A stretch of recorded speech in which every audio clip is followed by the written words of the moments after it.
Happy Monday and welcome to the Bulwark Podcast. I'm Charlie Sykes, and because it's Monday, I am joined by my colleague Will Saletan, who spent the entire weekend learning about the banking crisis, right? Dodd-Frank and all of those sorts of things, and reminding himself what 2008 was like. I'm just kidding. How are you, Will? I'm fine, Charlie. You know, so we're in Oscars weekend, obviously, and this is giving me flashbacks to a year ago when I hadn't watched the Oscar ceremony, so I didn't know anything about the slap. And you asked me about the slap, and I took the side of Will Smith, not realizing that he had just slapped a guy.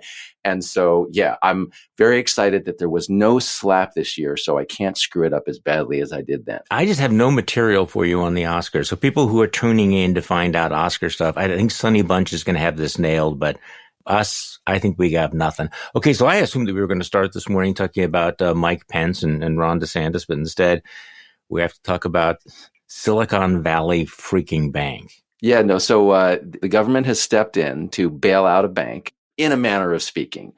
And so the trick here is we've had 3 banks that were either failing or in danger of failing. The second one was the big one, Silicon Valley Bank, and then another one, Signature Bank. So just to make this simple for people, a lot of depositors started to freak out about the idea that these banks were going under, and they started to pull their money. And when you start, as you know, with bank runs, it's self-fulfilling, right? If people start pulling their money out, the bank doesn't have enough liquidity to give you your money at that moment, even if it could in the future. So it just spirals out of control. So the government has stepped in over the weekend. That's how urgent it was, to reassure everybody that the depositors will get all their money back. How are they going to get their money back? They're going to get it back through charging fees to banks, which, you know, the government claims is not you, the taxpayer, bailing them out, but it is you, the depositor, bailing them out. Because if you have money at a bank, your bank is going to have to pay fees to cover this. That cost is going to get passed through to you. So that's where we are. So I had a couple of questions about this to start off the day, and people who are listening to this later on Monday are going to be smarter than we are, because obviously we're entering into a period of maximum risk. Even though the president came out and said everything is safe, nothing to worry about here, we know how panics can be fed. So we're going to find out what the level of risk to the banking system is, what the level of risk to the economy is, the tremendous political risk, I think, to the Biden administration, explaining the difference between a bailout and a backstop. I guess my initial set of questions, started off with, and I had this in my newsletter this morning, are America's banks run by Goldfish, or people who have the memory of Goldfish? I mean, did anybody remember what rising interest rates were like? I was listening to an analyst this morning saying, well, the people running the banks, many of them have never actually experienced a period of rising interest rates. What? Did anyone learn anything from 2008? So my second question is, are we back to this too big to fail bullshit again? It's like, okay, systemic risk. We're not going to bail anybody out. We're going to backstop them. We're going to bail out all of the investors. Forget that $250,000 limit. We're going to do that. Are the people going to, be held accountable? The idiots responsible for this debacle going forward, are they going to be held accountable this time because they were not last time? And of course, we also don't know whether or not calmer heads will prevail. But anyone who is banking on calmer heads prevailing have not been paying any attention to our social media and political universe lately. Well, a couple of things here. Let me defend the government on this. Let me defend what the Biden administration did. They're not bailing out the executives and the shareholders. We're the investors. Right. So the shareholders are screwed. The executives are screwed, although let's come back to that in a minute because one guy has got some issues with him. But the depositors are the ones who are, so they're basically telling you, the depositors, you'll get your money back. Even though you were only nominally insured up to $250,000, the government in effect will insure the rest of it. And the hope of the administration in this intervention is that by bailing out the depositors, right, they're going to stop the runs, because the runs are depositors pulling their money out of banks and shifting them to other banks. Meanwhile, they're hoping they don't get the moral hazard, because by not bailing out the investors, the shareholders, the executives, they're hoping that the banks will still feel the sting of this and will not screw up the way that Silicon Valley Bank did. You hope so. And I guess this is the question of whether or not people are going to be able to make that distinction between the backstop and the bailout, because essentially what we've done is we've by government fiat now, that $250,000 limit is gone. We're going to have a lot of, people going back and forth, what caused all of this. I think the stupidest commentary of the day is that this collapse was caused by woke politics. I have no idea what that's even talking about, except that certain people, what is the old adage, a man with a hammer, everything looks like a nail. So Donald Trump is saying it. You have congressmen saying it. Of course, Ron DeSantis, who will say anything that the base is saying it's woke. It does appear to be a problem of rising interest rates, that they kept, pushing the money out and then figuring that they could make investments that would, keep them liquid, except that the value of some of those investments went down as the interest rates rose, as we have been told they were going to rise for more than a year now. This is another thing, by the way, that the Republicans are blaming this on. So it's the wokeness, right, which is BS. But the other thing is they're blaming Biden for causing the rise. First of all, it's the Fed that's raising the interest rate. But secondly, Charlie, it's exactly what you said. Ordinary people figured this out, right? The interest rates are going up. Make your financial decisions accordingly to the extent you can. Here's this bank, they got themselves locked into this and they didn't hedge it. They screwed up massively. They made terrible financial decisions, this particular bank, Silicon Valley Bank. And it's not the fault of the Biden administration. It's not even the fault of the Fed. It's the fault of these guys, the people who ran this bank, for failing to do what everyone else did, which was to hedge against the rise in interest rates. Well, and also, there's a lot of people pointing fingers at this 2018 law that actually eased back on some of the Dodd-Frank capital requirements for mid-size and small banks. Some critics are saying that this is, at least partially to blame for, SVB's troubles. Interestingly enough, though, Republicans obviously led the effort to pass the law. Trump signed this rollback, but 33 House Democrats and 17 Senate Democrats also voted for it. So, that's one of those moments like, hey, when did you think that was a good idea? Here's a little bit of a tidbit for you this morning. Earlier this month, which is March, Senator Tim Scott, the ranking Republican on the Senate Banking Committee, sent a letter to the Federal Reserve Chair Jerome Powell urging him to adhere to the 2018 law and not increase capital requirements, which basically tell how much of a buffer banks should have on hand, to guard against losses. They should not increase capital requirements for mid-size banks.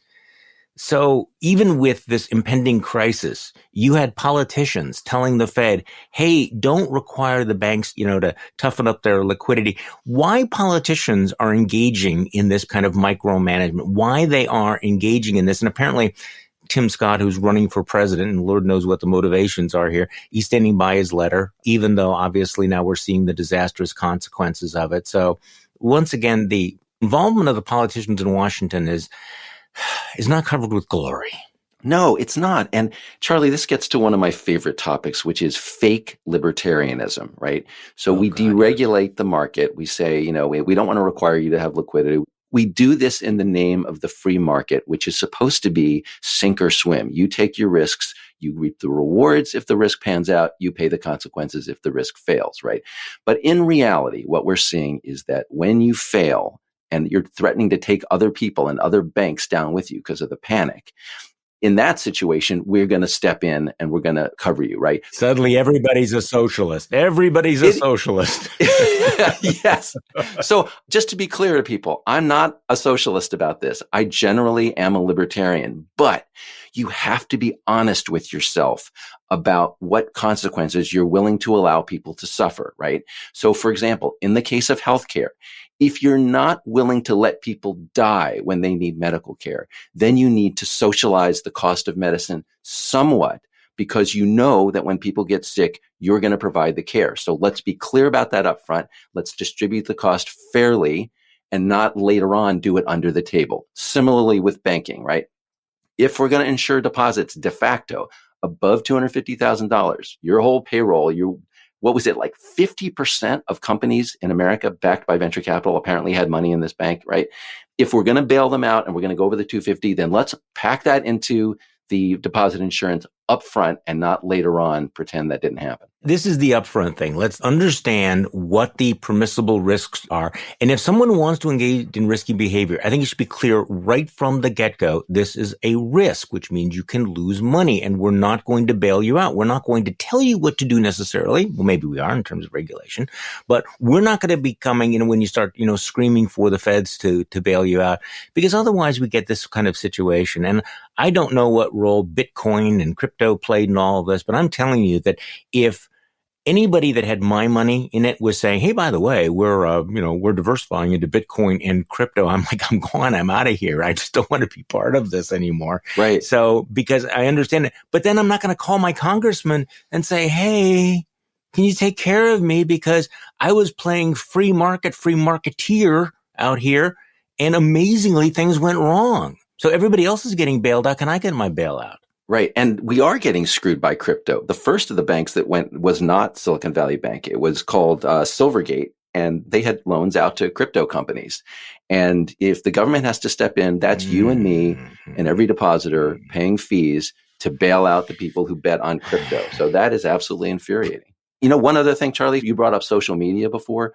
That is a huge new factor, right? So the last time we had these failures was 15 years ago.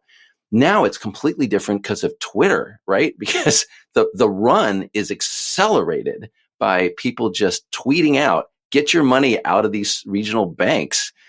And then everybody starts doing it. And Charlie, the feds were out trying to sell this bank, this $200 billion bank, over the weekend. They're trying to do this faster than any company can vet the books on the bank. And that's how fast you have to move now. So that's a way in which our government has to catch up to the technology of today.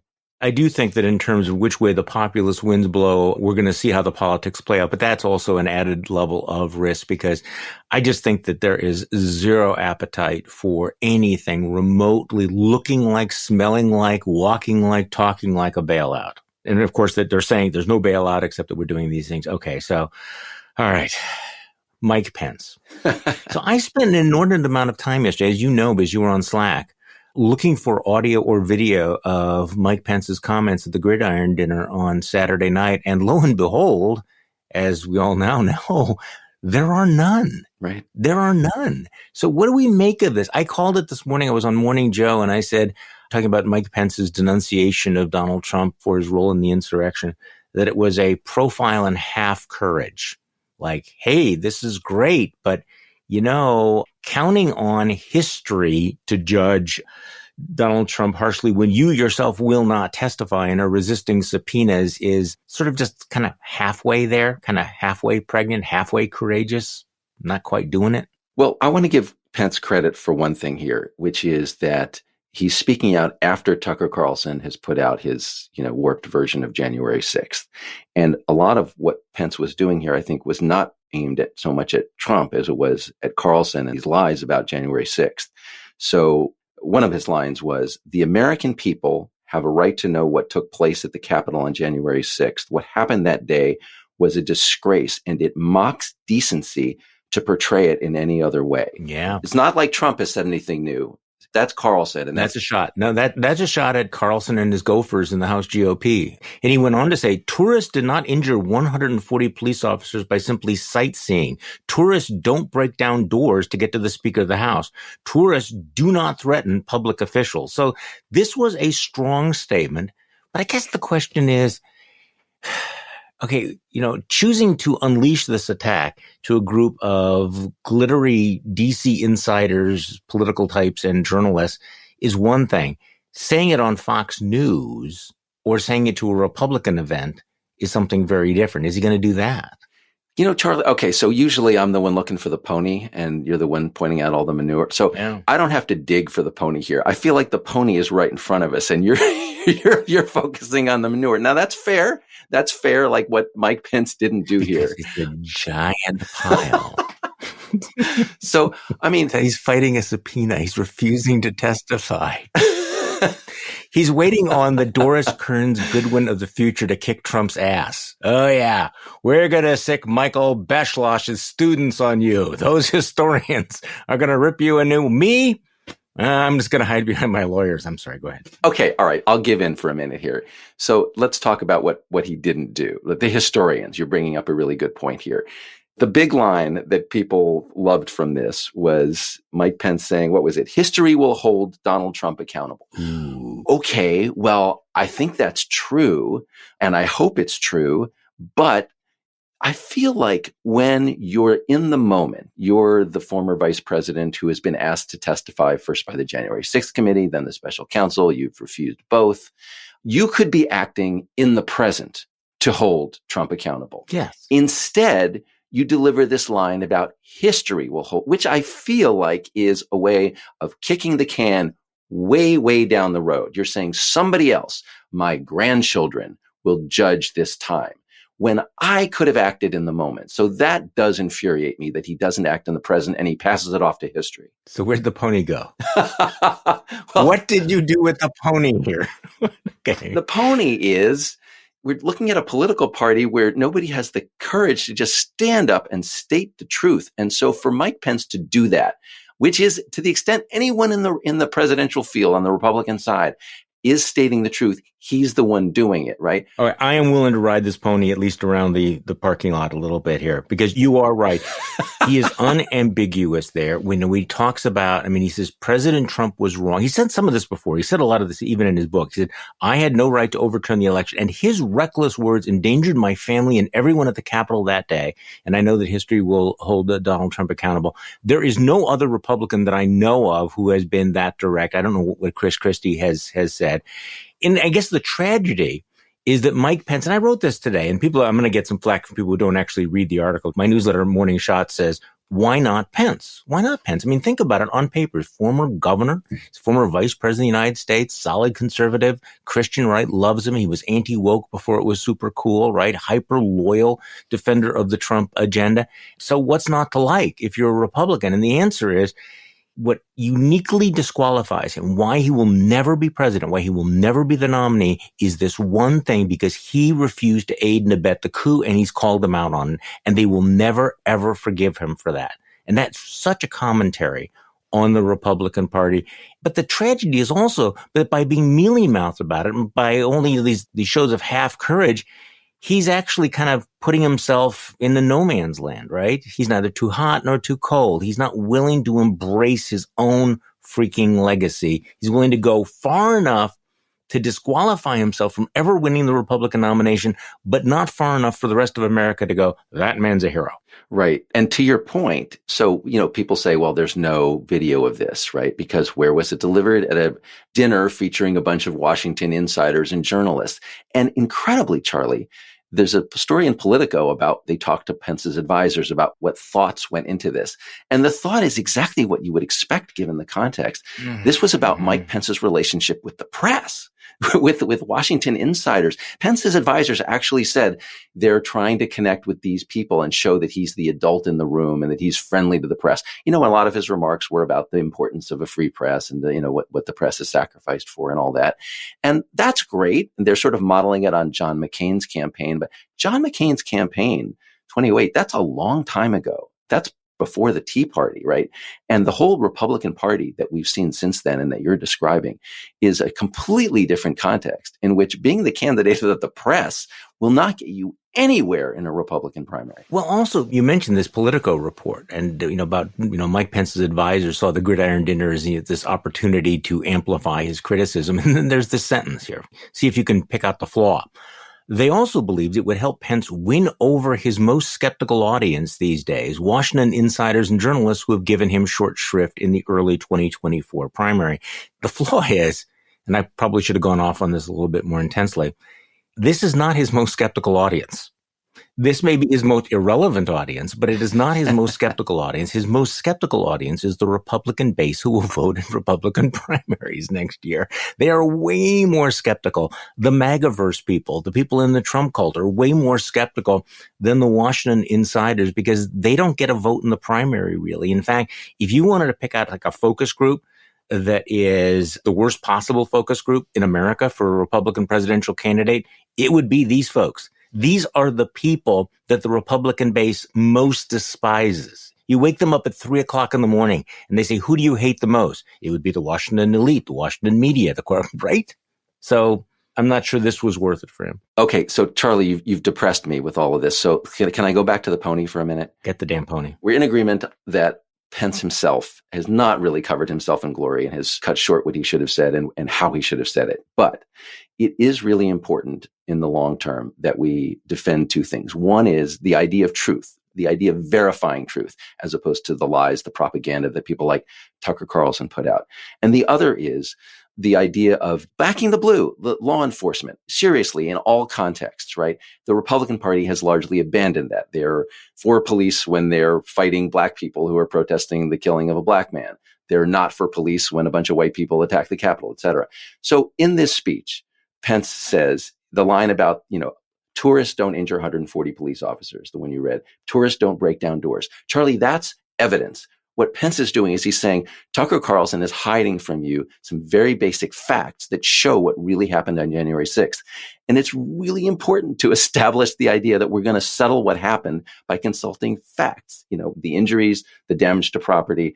And then, Pence delivers the line about, I'll never diminish the injuries sustained, the lives lost, or the heroism of law enforcement on that day. And it's really important that actual conservatives defend law enforcement when it is defending the country. Okay, I'm going to agree with you on this. I hope he continues to say it. I hope that he continues to speak out on this. I mean, he did do something that we've been waiting for, which is he said his name. We have talked about Mike Pompeo and Nikki Haley, who refused to say what they disagree with Trump on.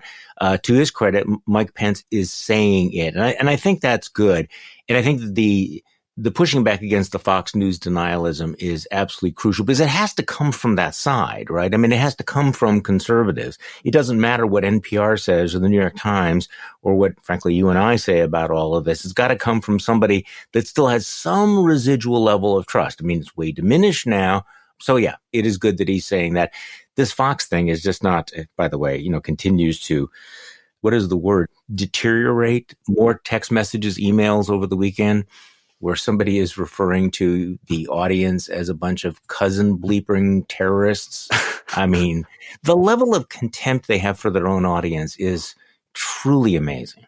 Actually, not amazing. It is palpable how much they despise them. Have you settled in your own mind whether in your moral code it is worse to be lying to the viewers about that stuff or to actually believe the craziness, the crazy lies about January 6th? Oh, it's definitely worse to be lying about it. I mean, people can be misled. People can be in error. People can sincerely believe something.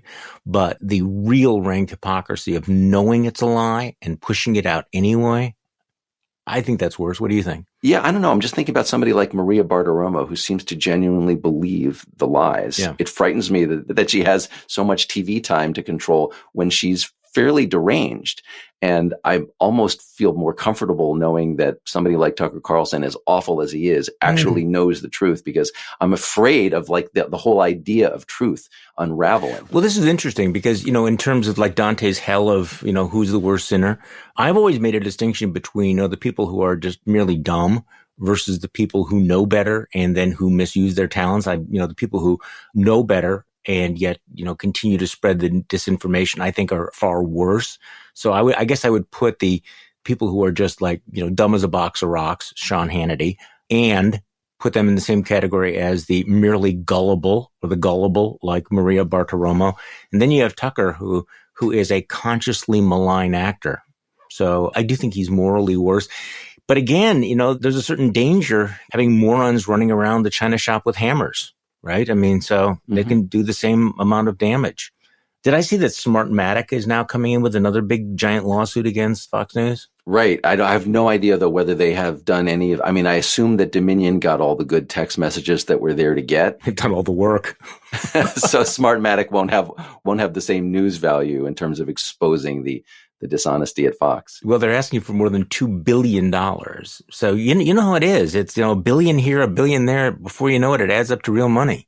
Right. But, on this theme of consequences, if Fox were to actually have to lay off top talent, which of course is the last, right? The top talent at Fox is probably like the executives at SVB, right? Somehow they'll get their parachute and get out. So unfortunately, probably the people who should pay the consequences won't. But it would be great if the financial damages from these suits actually instilled a sense of fear and honor and respect for truth in right-wing media.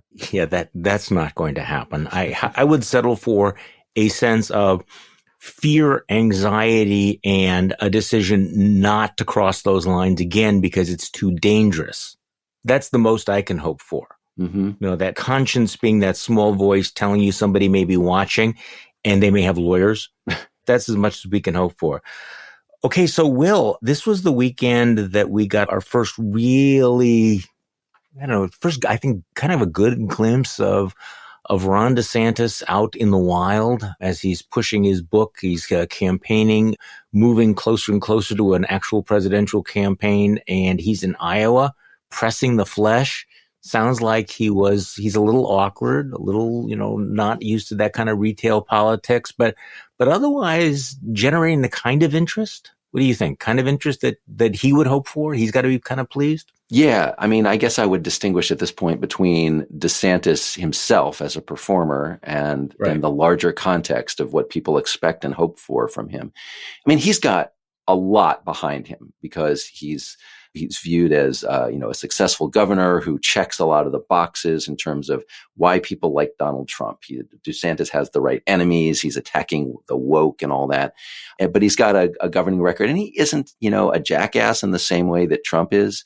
And he's younger, and he hasn't lost. He just won a big election instead of losing one as Trump did. So there's a lot of people who want DeSantis to succeed. But DeSantis himself now has to show up and just be himself on stage. And it's a little underwhelming. And I think everybody sort of picked that up. So he comes out, he's got a whole line about energy in the executive, a line from Hamilton. And he's got, they're playing Eye of the Tiger as he's in the rope line and all that. So he's trying to project energy. But if you actually watch this guy on stage, it's not scintillating. He's kind of nasal and nerdy, and, he's not a natural people person. And as weird as it is to say this, Charlie, Donald Trump, being sort of a sociopath, he's good at people. He's good at controlling a room. He's got charisma. And DeSantis just ain't got that. No, I do think that Trump does give off those fat Elvis vibes these days. I think it was our colleague Amanda Carpenter who made the analogy. Said, DeSantis is more Richard Nixon than he is Donald Trump. Remember, Nixon was just very sort of awkward and stiff and kind of wonky. Mm-hmm. Actually, the more I think about that, the more I think of DeSantis being in that mode. Yeah. And if you think of Nixon as kind of an introvert, that seems to be where DeSantis is. I mean, there's a lot of differences, but the fact that DeSantis goes into a room and he doesn't draw energy from it the way that a successful politician usually does. He kind of wants to end the event. He'll go around and shake hands, but he doesn't light up. I mean, even Joe Biden, he just connects with people. Even at his age, he seems to get energy from that kind of interaction. And Charlie, people pick this up. Think about George W. Bush. George W. Bush was kind of dumb in a lot of ways, but he was a guy who could go out and say what conservatives wanted to hear in a way that people just liked him.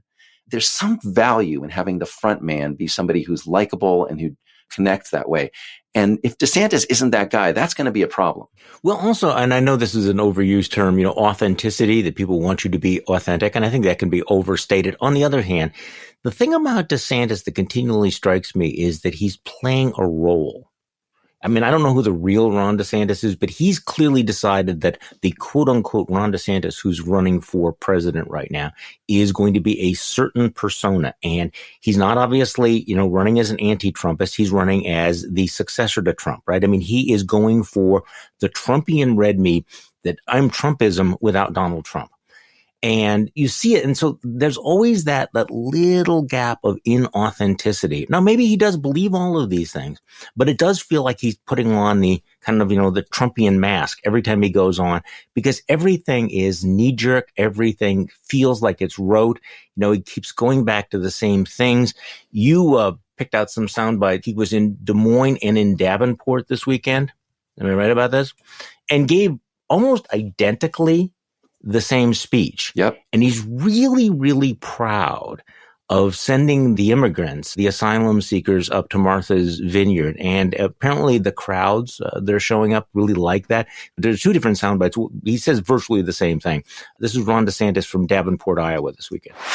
And because I'm sick of elites imposing their vision on open borders on you and on us, with them not having to face the consequences of it. So we thought it was worth it to send 50 illegals to Martha's Vineyard. Whoa. They said they were a sanctuary city. Triggered They them. claimed that nobody was illegal and all are welcome. But you know what they did? They deported them the next day. Okay, so you want to fact check that for me? Well, I mean, They did not deport them. Deporting is you send people back to the country they came from. DeSantis did with the same thing Greg Abbott does, the governor of Texas. They ship these migrants and they just dump them. So if you actually care about the migrants, right? Just as a reminder, these are not illegal immigrants. These are people, they were seeking asylum. And they may not have qualified for the asylum, but they are then failed asylum applicants. That's a different thing, right? But if you cared about these people, you would send them to a place where there is some kind of shelter awaiting them. So, and what Abbott does and what DeSantis did is just dump them in a place that was designed. It was a kind of a photo op, right? Oh, Martha's Vineyard, a bunch of rich liberals, will dump them there. They did not have facilities there for these people. They did have them on the mainland. So they moved them, in Massachusetts to a place that could handle them. That's not deportation. But DeSantis doesn't care about that. He just wants to score one against the libs. And to me, this soundbite, which, by the way, in both speeches, Charlie, I believe, as I heard it, was the biggest applause line. Yeah, right. That was my sense. And he's totally picked up on this, so he's going to do it. And that just illustrates what you're saying. The DeSantis appeal to the Trump voters is, I have all the same enemies and I'm going to stick it to them just the same way that Trump did, except I'm more electable. So the fact that I sent these people to Martha's Vineyard and that the libs were unhappy about it is something for you to treasure and enjoy their tears. So that's about a 30-second soundbite in which you just identify two pretty fundamental mistakes. Two fundamental untruths. Let's put it this way. They're not mistakes. They're clearly not mistakes. They're untruths. Number one, when he says they were illegals, they are not illegal. They were legally seeking asylum, and then saying that they were deported when in fact they were not deported. So again, in 30 seconds, his most important, most popular line on his stump speech, he gets it wrong. And he knows he gets it wrong. Right. And to him, that doesn't particularly matter. Just to give people an idea of these speeches, because a normal person is going to want to watch Ron DeSantis. I watched 3 of his speeches, right? So the 2 in Iowa, he also did another one in Las Vegas. And it's a similar kind of stump speech, but he's got a list of enemies, a list of, tiers he's going to extract. So one of them is the liberals in Martha's Vineyard, right? And the other one is the woke companies, the wokeocracy. Disney is like the big company that he's targeting, and it's supposed to be a symbol of liberal excess. Faucian dystopia. Have you heard this one, Charlie? DeSantis is running against Fauci and Fauciism and what he calls the medical bureaucracy, but also Faucian dystopia, which is a bunch of scientists and medical people trying to take away your freedom. George Soros, another big line of DeSantis's. Soros is funding all the prosecutors who are letting people out of jail. The United Nations, Charlie. Every speech he's giving now, he talks about how he passed an anti-rioting law and the United Nations condemned him. And he says, I wear this as a badge of honor. So his message to the Trump voters is, all of these liberal institutions and people are your enemies, and they're my enemies too. And that's why he's hugging that Trumpian lane so tightly, because he gives them the same rush that Donald Trump does without some of the other stuff. So if he's able to hang in there, he is going to be, quasi-acceptable to some of the hardcore MAGA base, not to the complete cultists. But again, this is why Donald Trump has to destroy him. Because he's the one who has that Venn diagram where they share the same people. If he rises, if he catches fire at Donald Trump's expense. And so it is going to get really, really nasty. So here's a question. And I know people are going back and forth, is Trump done? He's not done. He's leading in the polls, et cetera. And the confident predictions from people who don't want to make a moral judgment. Well, I don't have to say anything about Trump because there's no way he becomes the nominee.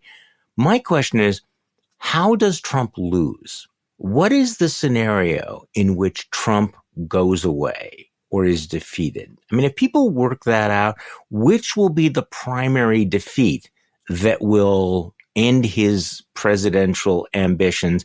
And will Trump ever acknowledge it? I mean, if we've learned one thing, Will, it's that Trump can never lose. Trump can only be cheated. Trump can only be betrayed. So how is it going to work out? What has to happen for them to move past him? I'm trying to work this out. My view about this is I think Trump will lose. Okay. Just to be totally upfront with people, I thought Trump was going to – I didn't see this happening in 2016. No. So don't be skeptical. Fair. The reason why I think it is quite plausible that he loses is I don't think much has to happen for him to lose at this point. Okay. I hear this story about it's his to lose. He's the front runner, et cetera. But in fact, DeSantis is already at a level where he can beat Trump. So let me give you some evidence for this. We just had a new poll out from the Des Moines Register. It's a poll of Iowa Republicans. And in this poll, Trump does have a higher favorable rating than DeSantis because Trump is better known than DeSantis. So Trump's got an 80%, DeSantis has got a 74%. Everybody else is trailing, right? That's very high, by the way. 74 is still very high. It is high. Okay. It is high. And like all of, which is one of the problems is that all the people who love Donald Trump are concentrated in the Republican Party. So even though Donald Trump is a terrible, terrible human being in the Republican Party, he's beloved. But if you look at the net favorables, so obviously favorable minus unfavorable rating, DeSantis is actually already ahead of Trump. DeSantis has a 68-point net favorable. Trump's got a 62, and then everybody else is trailing well behind that. So DeSantis is already in a position where he can beat Trump in Iowa. And we'll have to see what the updated numbers are in other places. But if DeSantis beats Trump at the beginning, just because people are, even in the Republican Party, they're less comfortable with Trump. More people in the Republican Party have an unfavorable view of Trump than they do of DeSantis. And that ends up deciding the first contest. I can see it just cascading from there, where people feel like DeSantis is giving us the parts of Trump we want, not the parts we don't. And Trump just falls into a steady second place and DeSantis wins. So let's go back to 2016 and we're going back to Iowa. Donald Trump loses Iowa to Ted Cruz. What did he do? What did he say? He said he cheated. He lied. We should run it over again. I was robbed. It didn't stop him at all. He loses in Wisconsin. He, denounces the political machine. I agree with you. I'm trying to work out the scenario where he loses, and how many does he have to lose and by what margin for him to actually acknowledge it? Because I cannot imagine a scenario in which Donald Trump says, I have lost, I am dropping out of the race. I just can't see that particular moment. He cannot allow that to happen. So he's not a conventional politician who, if he consistently finishes second. So again, so what happens? So let's play it out. DeSantis wins in Iowa. Okay. Trump says he cheated. He lied. He'll pick up some, reason for whatever. They move on to New Hampshire. DeSantis wins again, presuming that Governor Sununu doesn't get into this race. Go to South Carolina. Don't know exactly how it happens, but Trump finishes third. Okay. For you and me and for every other sentient political observer, he's done. What happens though? What does Trump do? This is the thing I can't get past. Okay, so you're separating it now into two questions, which is helpful. One is, does Trump start winning or does he keep losing? And the other is, does Trump concede? Right. And I think the answer is he keeps losing, but he doesn't concede. I agree with you, but that's not my problem. Right. That's the Republican Party's problem. But then he threatens to burn it down. He doesn't go away. Trump will try to burn it all down. So right. I'm just trying to work this all out. And I do think you're right that these early contests are going to be decisive because the moment that Trump looks like a loser, he sustains more than average damage. On the other hand, if DeSantis underperforms, then, the luster comes off him. He could drop like a stone very, very quickly. Right. If it looks like he is not the real deal, I just don't see anybody else being able to step up and go, okay, now it's Glenn Youngkin time, or it's Mike Pompeo time, or it's Mike Pence time. No, it's not going to be. If DeSantis goes, I think it's going to be Donald Trump runs the table. What do you think? It could happen, but let me back up for a second here. In terms of Trump refusing to concede that he lost, so you and I have seen for the last couple of years polls in which Republicans say Trump didn't really lose the 2020 election, right? They say that. Now, one question is, do they really believe it? I think one test of whether they actually believe Trump lost is when DeSantis presents himself, as he is doing, as a winner. I believe the stuff Trump believes, but I'm a winner. Do Republicans actually know in their heart of hearts that Trump lost? Do they view him as a loser, which I think they mostly do, and therefore they go with DeSantis because what they said to the pollster isn't what they really think. I hope that's the case, that they accept reality, right? But your second point about what happens if DeSantis fails, I think a lot of the energy behind DeSantis is not about DeSantis. It is about coming up with somebody who is younger and more attractive than Trump. And so if DeSantis falls early in the process, there will be some kind of move to try to find somebody else, to push somebody else up there next to Trump. But who? I don't know if it'll succeed because DeSantis is there in a way nobody else is. The problem is that if DeSantis, fails early on, there really is not enough time for somebody else to rise up. And I think what happens is that creates this dynamic that is the most favorable for Trump, which is that a lot of people think this is my moment and they all step in. Mm-hmm. And as we know what a crowded field does. So, and again, we're now speculating. We don't know what's going to happen. So I have another question for you on the indictment watch. And I have to admit, somebody asked me about, are the walls closing in? And I said, wait, we've been doing this game for 7 years. Waiting on stuff that never happens. Can we just take a deep breath? Maybe what you have is criminal charges coming down in New York, followed by, an indictment in Georgia, followed by an indictment by the Department of Justice. We just don't know. We also don't know whether those indictments will, in fact, be the wind beneath Donald Trump's wings, that the base will coalesce around him, or whether or not the cumulative weight begins to catch up. It's not this or that. It's just guys, you understand that he faces this investigation and these indictments. At this point, I really don't know how it's going to play out. So I am not excited about this New York case for a couple of reasons. It's about sex, Charlie. It's about, it's about covering up sex, but it reminds me very much of Bill Clinton, right?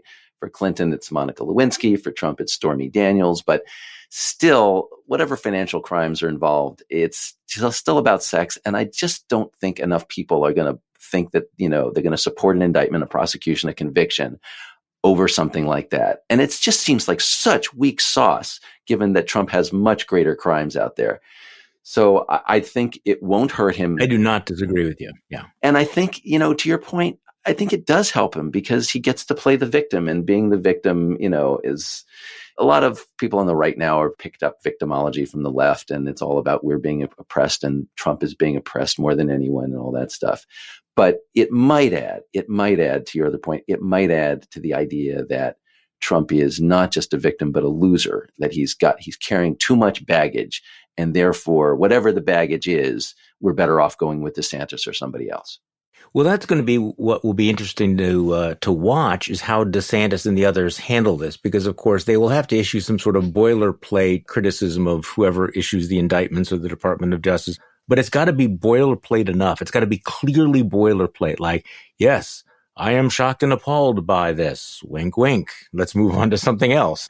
They have to find a way to straddle this, to not look like they are piling on, but also to make it clear that, hey, I'm the guy running who's not facing indictment. No former president has ever been charged with a felony before. So we're in uncharted territory. Maybe they don't have to do much of anything. Maybe they just figure that things will happen on their own. These are among the unknowns because we literally have never gone into a news cycle or a presidential cycle like this. I think this is what we need to constantly remind ourselves. Nobody is an expert because this has never happened before. In the long stretch of American history, we have never had a former president who has been indicted, facing felony charges, possibly a trial, during a campaign for the presidency. I mean, this is not Grover Cleveland's third presidential run, Grandpa. So I agree with that. On the other hand, Charlie, we've never had such loss of public confidence, or at least on the right half of the political spectrum, in the criminal justice system. So indictment used to mean something in a way that I'm not sure it does today, because Trump and his minions and the larger Republican Party following him have done so much to destroy faith among conservatives in the criminal justice system, portraying it as ruthlessly partisan. And I just don't think indictment's going to carry the same weight it used to. Well, we don't know. I can't argue with you about that, because we'll be a lot smarter a year from now, presumably. So what else are you keeping an eye on this week? I was looking at this situation in Mexico, because I follow Fox News. Again, normal people out there, you don't want to be watching Fox News, but I follow it so you don't have to. And one of the things that has struck me is they move in a flock. They find a new issue. So it's, to some extent, it's fentanyl, but like the kidnapping of these 4 Americans in Mexico and the killing of a couple of them, this has driven a consolidation of conservative media around the idea. I don't know how to describe it, Charlie. There are people talking about basically invading Mexico. Or just bombing them, just firing a few missiles at the cartels. Yeah, that the cartels are terrorists, and therefore, and I see some Republicans pulling up short. I saw Senator John Kennedy saying, no, we're not going to go to war in Mexico. But I see Lindsey Graham and others saying, threaten Mexico. Tell them if they won't control the cartels, we'll go in and do it ourselves. What the hell does that mean? What are these people advocating? What are they advocating? Seriously. I don't think they know. And Charlie, these are the same people who are talking about how we don't want to send our sons and daughters over to Ukraine. We don't want to get involved in any wars. Meanwhile, they're threatening our neighbor. Look, Mexico is a mess in a lot of ways. But this idea that because there are bad guys next door, that we're just going to go in and take matters into our own hands. Do you have any idea what you're talking about? I don't think they do. We have done this in the past, though. I mean, we have a long and storied tradition of Panama. Going into Mexico, right? I mean, we went after Pancho Villa. We actually sent, was it General Pershing? Actually went into Mexico. We say the conservatives seem to believe in sovereign borders, especially our southern border, as long as it's preventing others from coming into our territory. But for us going south, apparently sovereignty doesn't matter so much. Well, speaking of unintended consequences, destabilizing Mexico at this particular time does not seem like a good idea. I mean, if we were to have, relations totally break down, all cooperation break down on the southern border, be faced with, a really toxically unstable Mexico at a time when there are other international priorities, including an obviously aggressively competitive China. We haven't even talked about what the implications are for China to have negotiated a rapprochement between Iran and Saudi Arabia. I mean, what is that about? And how worried should we be? We don't have time to get into it. But I mean, there are a lot of other things. And of course, continuing to watch what's happening in Ukraine, where Ukraine is obviously they have been for the last year or more than a year, at a sort of a life or death existential point. But we are at a crisis point there. But will we provide them with everything they need to continue? Because I think, do you ever notice that we are, and you're part of this group, I suppose, addicted to the rosy scenarios because you're always finding the pony? Yes. We've been telling ourselves happy stories about Ukraine for a year. And yet at some point, it's like, is there a breaking point? Are we going to continue to just give them enough they need to not lose, but not to win? And how long is that sustainable? And what could possibly go wrong? So much. Well, this is one where I'm prepared to go dark in my analysis of what's going on. What if, Charlie, we're giving them enough weapons consciously to just bleed Putin, just to bleed Russia? I mean, Putin is starting to suffer some serious economic consequences. He's got no more troops to put in there. It's a terrible situation for Russia. I mean, I agree with the people who say, well, if we gave the Ukrainians more quicker, they could win the war quicker, and that would be better. But I'm not convinced that there's enough political will to do that. We were just at the Principles First conference, and somebody pointed out the most important thing is for Putin to lose, and for Xi to get the message that if you invade a neighbor, you're going to lose. That's actually the bottom line. I think that is actually the bottom line. Will, it is so good talking with you. Have a great week. We'll do this again next week sometime. Yep. Thanks, Charlie. And thank you all for listening to today's Bulwark Podcast. I'm Charlie Sykes. We will be back tomorrow, and we'll do this all over again. The Bulwark Podcast is produced by Katie Cooper and engineered and edited by Jason Brown.